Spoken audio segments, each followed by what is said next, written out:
Prometíamos que íbamos a hablar un poco de lo que está ocurriendo en Europa del Este y bueno, y cuáles son sus implicancias, sus consecuencias económicas, también por supuesto en nuestro país.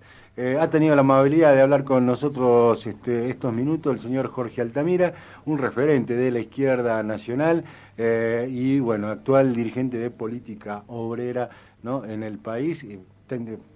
Fuerza que también está representada en Salta. Altamira, muchas gracias por la comunicación. Daniel Ábol y Gonzalo Teruel, los saludamos. ¿Qué tal? ¿Cómo están ustedes? Gracias por todo. No hay por qué, Jorge. Altamira, bueno, se ha hablado mucho en el último mes sobre las razones de la guerra entre Rusia y Ucrania. Da la sensación de que más o menos esos temas están claros incluso en el ciudadano común y corriente y demás. Pero empecemos esta charla con esta pregunta. ¿Se estiró más de lo esperado este conflicto bélico, Altamira? No lo entendí. ¿Si se estiró? Si se está dilatando más de lo esperado el conflicto, lo estrictamente No, militar. este es un conflicto que no va a terminar por mucho tiempo.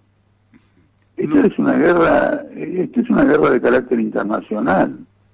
Los que piensan que es una lucha entre los rusos y los ucranianos están equivocados. Este es el operativo más grande de la OTAN en toda su historia. Están rearmando a todos los países, metiendo armas por la frontera, tienen bases adentro de Ucrania. Esto es una guerra de la OTAN contra Rusia y de Rusia contra la OTAN. Entonces, ¿qué pasa? Son intereses, los de la OTAN, del imperialismo mundial, y los de Rusia son los intereses de la oligarquía rusa. El que paga el pato no solo son los trabajadores, las mujeres, los niños, y Ucrania, una crisis realmente espantosa, dolorosísima, sino todo el mundo. Porque en definitiva, las sanciones económicas que se han adoptado contra Rusia, mire, no se adoptaron en la Segunda Guerra Mundial contra Hitler. IBM trabajó en Alemania durante todo el periodo de Hitler, toda la guerra, y siguió después. En cambio ahora, son sanciones de carácter internacional tan severas que si, por ejemplo, hoy vence una cuota de una deuda externa de Moscú, si Moscú no la paga, van a la quiebra varias empresas y varios fondos internacionales de Estados Unidos. Claro que en ese momento el Banco Central de Estados Unidos va a intervenir para rescatarlos.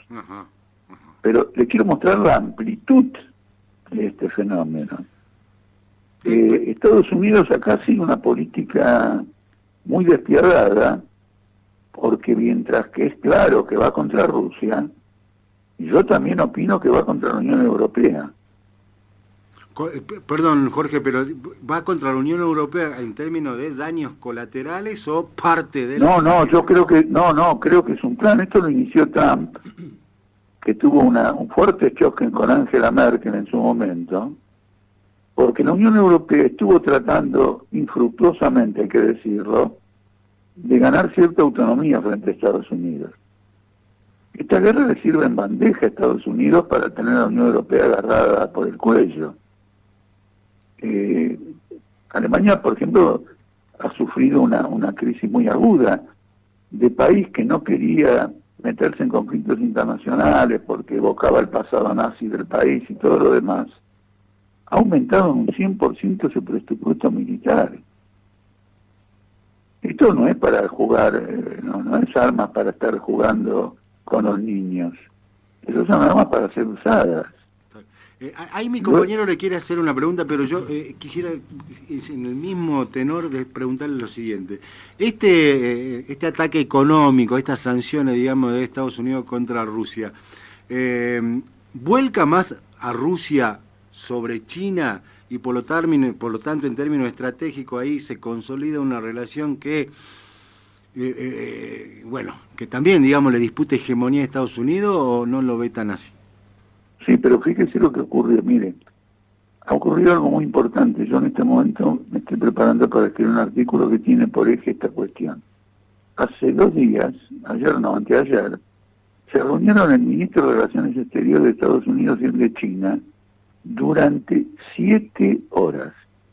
Una reunión de 7 horas, ya por el tiempo de gravísima. Quiere decir que pasaron cosas graves ahí. Cuando terminó la reunión, el secretario de Estados Unidos, Blinken, dijo que amenazó a China con considerarla enemigo y aplicarle sanciones si le da algún espacio económico a Rusia. Esto es importante, primero como hecho, ¿no es cierto? Imagínense, ahora la cosa se extiende también a China, pero también ayuda a entender el concepto de esta guerra, que es una guerra de características mundiales, de parte de un gobierno norteamericano que va a tener dificultades enormes para ganar las elecciones. Jorge, esta guerra, así como la está planteando usted, así como la está describiendo, ¿es el último intento de Estados Unidos para mantener una supremacía mundial en el siglo XXI como la que tuvo en el siglo XX? Bueno, está muy bien, sí, claro que sí. En cierto modo es un intento de eso. Porque usted fíjese qué ocurría. Los alemanes y los rusos construyeron un gasoducto, ya tenían uno, pero construyeron otro más de 2.800 kilómetros, para que Rusia abasteciera enteramente de gas a Alemania y también a Italia. El tema no es solo que la abastecía de gas. Si yo le vendo gas a alguien, le tengo que comprar, porque ese tipo me paga el gas ¿con qué? Con lo que me vende a mí. Es decir, que esto no era solo abastecer de gas a Alemania, sino crear un eje Alemania-Rusia económico. Alemania iba a tener más privilegios para invertir en Rusia, instalar la Volkswagen, más fábricas, en detrimento de la competencia norteamericana. Trump, cuando se estaba construyendo, le metió sanciones a los alemanes y a los rusos para que no sigan construyendo. Como para los dos era vital, siguieron. Luego Biden le levantó las sanciones a Alemania, pero se las mantuvo a Rusia. Siempre de que no ocurra eso, pero que no es simplemente que yo te vendo el gas, sino que creo una relación internacional completamente inédita, después de la Segunda Guerra, ¿no? Antes era frecuente que los alemanes se entendieran con los rusos, pero completamente inédita, que coloca a la Unión Europea en una posición de mayor autonomía. Por eso, mientras Macron y el canciller alemán iban a Moscú, discutían, hablaban por teléfono, perdían un tiempo fenomenal para un arreglo imposible, Biden decía, no, de ninguna manera, el régimen de Moscú es agresivo, hay que voltearlo. Lo dijo en el discurso de inauguración del año legislativo en Estados Unidos. Y ayer, cuando lo acusa de crimen de guerra a Putin, probablemente esté cometiendo crímenes de guerra, no es el punto. Lo que está diciendo al decirle eso, corta todo puente de acuerdo. Usted no hace un acuerdo con un criminal de guerra. Efectivamente. ¿Me explico? Sí. Entonces él está haciendo una indicación. Acá hay que voltear al régimen moscovita y nosotros entramos a colonizar a Rusia. Bueno, así han querido presentar la guerra en Estados Unidos. Es una guerra entre la libertad y la democracia occidental y el comunismo tardío o el proyecto zarista de Rusia. Bueno, eso es una manipulación completamente ideológica. En Estados Unidos un golpe de Estado comandado por Trump, los bombardeos a Irak, Afganistán, Siria. Es una potencia criminal. Nosotros sufrimos una dictadura militar fabricada en Washington. ¿O usted cree que Vidal hubiera tomado el poder si los que estaban en Washington hubieran defendido la libertad? Déjense más ganas. El gobierno norteamericano dice que su país es democrático y para defender el carácter democrático de su país arrasa con todo lo demás. Porque en cierto modo la democracia prospera allí donde hay prosperidad económica. Y la lucha capitalista por la monopolización del mercado mundial es importante para la prosperidad económica de un país. Ahora, eso empobrece a otros países. Esos países más pobres, debido a esa pobreza, tienen crisis reiteradas. Al final aparece un dictador, entonces el otro va y le dice, miren ustedes, son un dictador, yo soy la libertad. Pero el dictador lo pusiste vos, porque no das espacio a un desarrollo democrático, saqueando económicamente a todos los países. Los países, para tener una democracia, al menos dentro del capitalismo, tienen que tener un margen de prosperidad que atenúe el conflicto entre las clases. Si usted atenúa el conflicto entre las clases, la gente discute amablemente. Si usted aprieta las clavijas, como ocurre ahora con el FMI Argentina, usted va a tener una rebelión popular en Argentina, no le quepa ninguna duda, este año 2022. Ahí pasamos al otro tema. No, quiero decir que con estos índices de inflación no le quepa ninguna duda. Está bien, porque tenemos problemas, digamos, domésticos, que de variables nacionales, digamos, que no han logrado resolver el problema de la inflación. Ahora se suma, bueno, lo del FMI, como usted dice, pero también lo de Rusia, Ucrania. Entonces, ¿cómo va a afectar esto a nuestra cotidianidad? Un gobierno que tuviera un mínimo de autonomía, mire lo que le voy a contar ahora porque le voy a dar una noticia que es, en cierto modo, una primicia. Un gobierno que tuviera una mínima de autonomía y está negociando esto, dice, che, paremos de negociar, porque las variables internacionales han cambiado todas. Yo quería meter un tarifazo para terminar con los subsidios, pero resulta que el gas que yo le compro afuera aumentó un 800%. Yo no le puedo meter al pueblo argentino un tarifazo del 1000%, porque me suicido, se suicida el país, bueno, etcétera. Es decir, no va. Ustedes empezaron una guerra, la OTAN, el FMI, sanciones, lo que fuere, y tenemos este caos económico. Después, en medio de una guerra, nadie va a venir a invertir en la Argentina, digo, en una magnitud como para financiar un desarrollo, nos tenemos que autofinanciar. Es decir, las variables han cambiado con la guerra. Así que no firmamos nada y nos tomamos un tiempo para ver cuál es el estado de situación que deja esta guerra. A lo mejor llegan a un acuerdo, a lo mejor no llegan, después lo vemos, no lo hizo. Para mí la noticia que le voy a dar. El memorándum del FMI va a ser aprobado ahora hoy por el Senado. No, el Senado lo que va a aprobar es un endeudamiento nada más. Pero el FMI, el directorio del FMI va a aprobar el memorándum del FMI que firmó con el gobierno para viabilizar este acuerdo. Pero hay una novedad, que es la primicia que le doy. Va a introducir un párrafo diciendo que todo está condicionado al desarrollo de la guerra. A nosotros nos vienen a decir a nosotros que ellos se reservan sus propios compromisos por la guerra, y nosotros que estamos mal, 50% de pobreza, recesión, etcétera, no hemos tomado esa prevención. ¿Por qué? Porque es un gobierno semicolonial. Es un gobierno que dice, ha estado extorsionando a toda la Argentina diciendo que si no firmábamos esta aberración venía el default y el caos. Es mentira, nadie va a ir al caos. Cuando Rodríguez Sá declaró el default, Argentina no entró en ningún caos. En el caos entró cuando Duhalde desmanteló la convertibilidad y devaluó la moneda. Otro punto importante, Altamira, bueno, esta guerra encuentra también a un gobierno debilitado, como usted bien lo dice, y a sectores, a los grandes agentes económicos bastante fortalecidos, a punto tal de que se benefician con los efectos de la guerra en términos de toque económico estrictamente, y también tienen musculatura política para vetarle cosas al gobierno nacional. ¿Hacia dónde nos lleva ese escenario? ¿Y cómo deberíamos disciplinar un poco, si es que se puede, con un gobierno debilitado, a esos actores económicos? No es que sea un gobierno debilitado. Mire, déjeme decirle lo siguiente. Cuando nosotros decimos la palabra deuda externa, de alguna manera introducimos una confusión en nuestro pueblo. Porque cuando uno dice deuda externa quiere decir que debemos al exterior, ¿no? Es mentira. El 55% de deuda externa la tienen los capitalistas argentinos. Y los gobiernos argentinos son los gobiernos de los capitalistas argentinos. Se llama deuda externa técnicamente porque está en dólares, pero no por la titularidad de la deuda.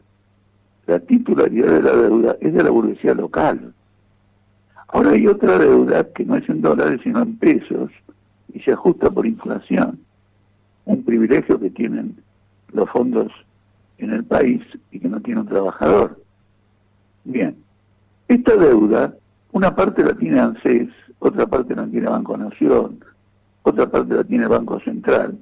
Es decir, que han producido un defalco dentro de estas instituciones, pero el 80% lo tiene la burguesía local. Entonces, ¿qué esperan que haga Alberto Fernández, Macri y todo lo demás? Su burguesía, la clase en la que ellos abrevan, la que les financian las campañas electorales. Entonces no. Obviamente que tienen discusiones porque se dan cuenta que va a haber una rebelión. Si, como supongo, el mes que viene el índice de inflación va a ser el 6% mensual. Va a haber una rebelión. Entonces viene el gobierno y dice, che, muchachos, yo soy la pata política de ustedes, les advierto que van a perder todo si no aflojan algo. Y ahí entran a negociar porque, claro, la crisis es muy intensa. Pero son gobiernos capitalistas al servicio del Estado de esta deuda. Eso lo entendemos, ¿no? Es decir, Alberto ni Cristina Fernández, no piden, digamos, el socialismo, además son parte del entramado capitalista. Pero volviendo a estas discusiones que hay, porque de última, no sé, te aumentan la nafta, eso va a provocar incremento de precio en otros lados. Y se producen esas discusiones, si se quieren, intercapitalistas de... Che, muchachos, ustedes no se la pueden llevar siempre toda porque nos van a comer a todos después, sí. El pueblo trabajador, los excluidos y demás. Y lo mismo hay sectores que no ceden. No sé, ayer salieron un poquito los frigoríficos porque dijeron, bueno, si se van de los precios cuidados de la carne, no exportan. Yo calculo que Julián Domingo y Alberto Fernández no tienen ganas de pelearse con esos sectores, pero llega el momento, urgencia, que dicen... Che, lo tenemos que amenazar porque en serio nos van a comer con tenedor y cuchillo a todos nosotros.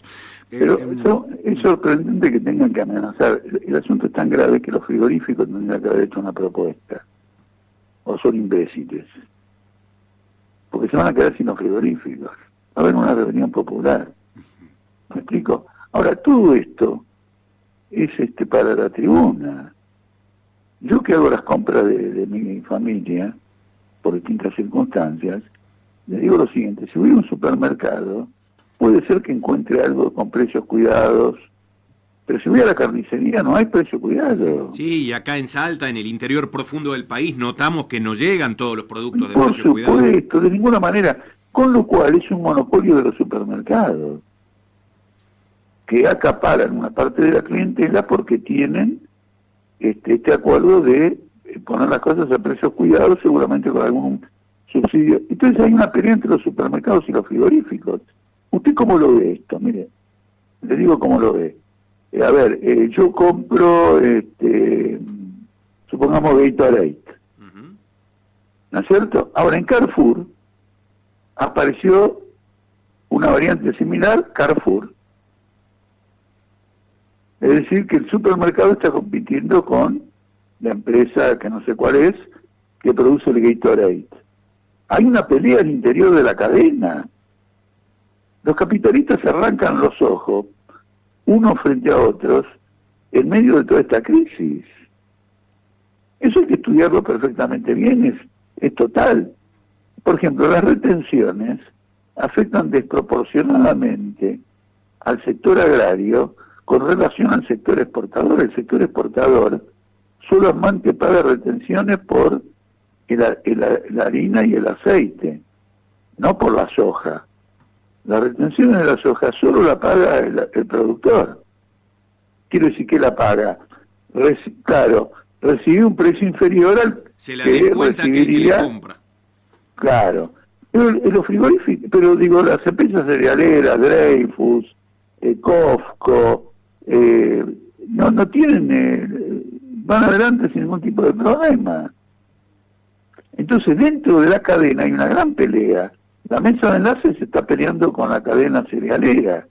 Ahora, ¿por qué le cuento todo esto? Porque quiero que el trabajador entienda que estas peleas y esta forma, lo que es el capitalismo en la realidad, no en el verso de los políticos, agrede a él, a su familia, a su trabajo, etcétera. Porque después dicen, no, lo que pasa es que el costo laboral es alto. ¡Ay, el costo laboral!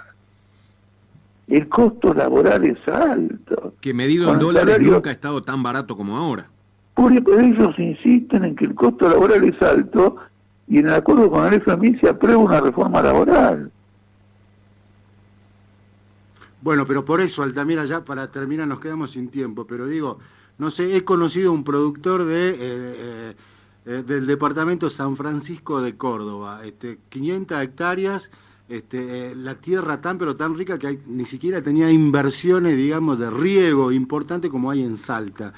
Digo, sí. No estoy muy preocupado porque le quiten porque le pongan retenciones a ese productor y sin embargo, ese productor sí dice, no, yo no me pueden quitar esto porque me están fundiendo y demás cuando...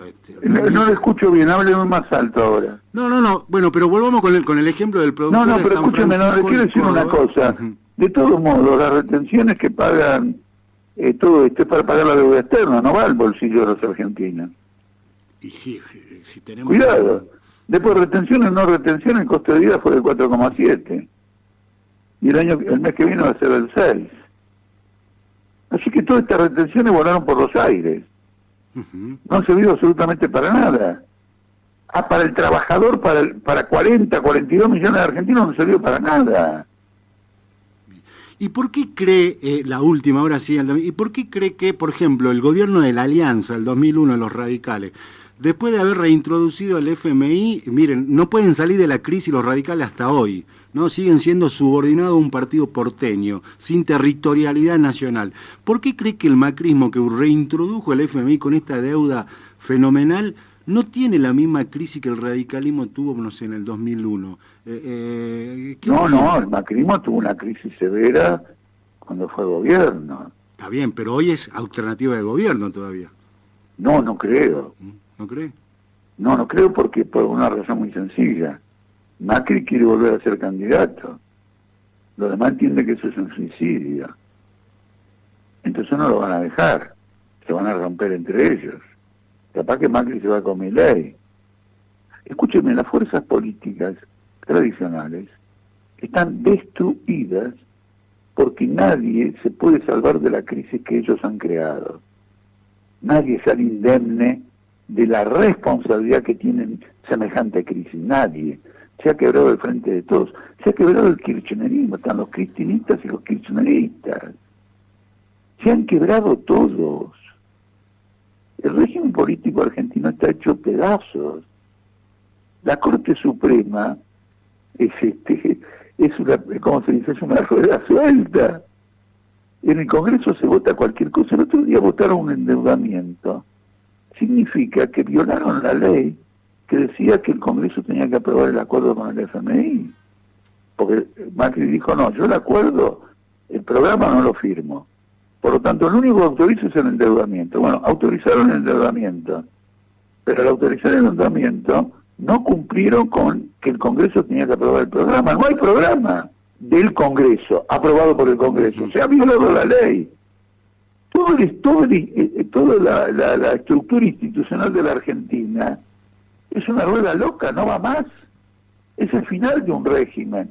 Por eso, desde Política Obrera, nosotros hacemos una campaña severa, fuerte, para que haya un Congreso de Trabajadores que se plante ante el país con una propuesta política integral opuesta a esta, y una a la masa trabajadora detrás de una perspectiva propia. Esta clase social nos va a llevar al bombo, como nos ha llevado al bombo hace 50 años que nos viene llevando al bombo. Tremendo. ¿Sabe cómo lamento que se nos haya acabado el tiempo, Jorge? Porque es muy interesante conversar con usted, se analiza a fondo las cuestiones y hace falta, ¿no? Hace falta en medio de tanto ruido mediático en donde se discuten eslogan, cliché y nada más. Le mandamos un abrazo enorme y hasta cualquier momento. Muchísimas gracias y que tengan un muy buen día. Un abrazo.